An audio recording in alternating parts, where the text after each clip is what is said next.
एक युगल को शादी के 11 साल बाद एक लड़का हुआ। वे बहुत ही प्रेमी कपल थे और उनका लड़का उनकी आंखों का तारा था। एक सुबह जब वह लड़का तकरीबन 2 साल का था, पति ने लड़के के पिता एक दवाई की बोतल खुली देखी।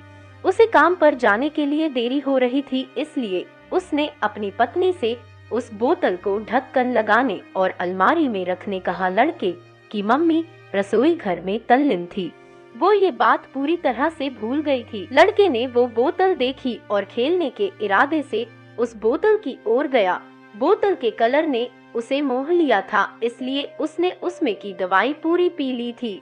उस दवाई की छोटे बच्चों को छोटी सी मात्रा भी जहरीली हो सकती थी। जब वह लड़का नीचे गिरा तब उसकी मम्मी उसे जल्द से जल्द दवाखाने ले गए, जहां उसकी मौत हो गई। उसकी मम्मी पूरी तरह से हैरान हो गई थी। वह भयभीत हो गई थी कि कैसे वो अब अपने पति का सामना करेंगी। जब लड़के के परेशान पिता दवाखाने में आए तो उन्होंने अपने बेटे को मृत पाया और अपनी पत्नी और देखते हुए सिर्फ 4 शब्द कहे। आपको क्या लगता है कौन से होंगे वो 4 शब्द? पति ने सिर्फ इतना ही कहा, आई लव यू डार्लिंग। उसके पति का अनपेक्षित व्यवहार आश्चर्यचकित करने वाला था। उसका लड़का मर चुका था, वो उसे कभी वापस नहीं ला सकता था और वो उसकी पत्नी में भी कोई कसूर नहीं ढूंढ सकता था। इसके अलावा आगे उसने खुद ने वह बोतल उठा के बाजू में रख दी होती तो आज उसके साथ यह सब न होता। वो किसी पर भी आरोप नहीं लगा सकता था। उसकी पत्नी ने भी उनका इकलौता बेटा खो दिया था।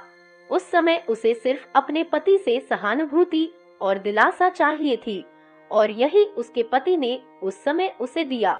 कभी कभी हम इसी में समय व्यर्थ कर देते हैं कि परिस्थिति के लिए कौन जिम्मेदार है या कौन आरोपी है। ये सब हमारे आपसी रिश्तों में होता है। जहाँ जॉब करते हैं वहाँ या जिन लोगों को हम जानते हैं उस सभी के साथ होता है और परिस्थिति के आवेश में आकर हम अपने रिश्तों को भूल जाते हैं और एक दूसरे का सहारा बनने के बजाय एक दूसरे पर आरोप लगाते हैं। कुछ भी हो जाए, हम उस व्यक्ति को कभी भी नहीं भूल सकते जिसे हम प्रेम करते हैं। इसीलिए जीवन में जो आसान है उसे प्रेम करो। आपके पास अभी जो है उसे जमा करो और अपनी तकलीफों को विचार कर करके बढ़ाने के बजाय उन्हें भूल जाओ। उन सभी चीजों का सामना करो जो आपको अभी मुश्किल लगती है या जिनसे आपको डर लगता है। सामना करने के बाद आप देखोगे कि वो चीजें उतनी मुश्किल नहीं है जितना कि आप पहले सोच रहे थे। हमें परिस्थिति को समझकर ही लोगों के साथ व्यवहार करना चाहिए।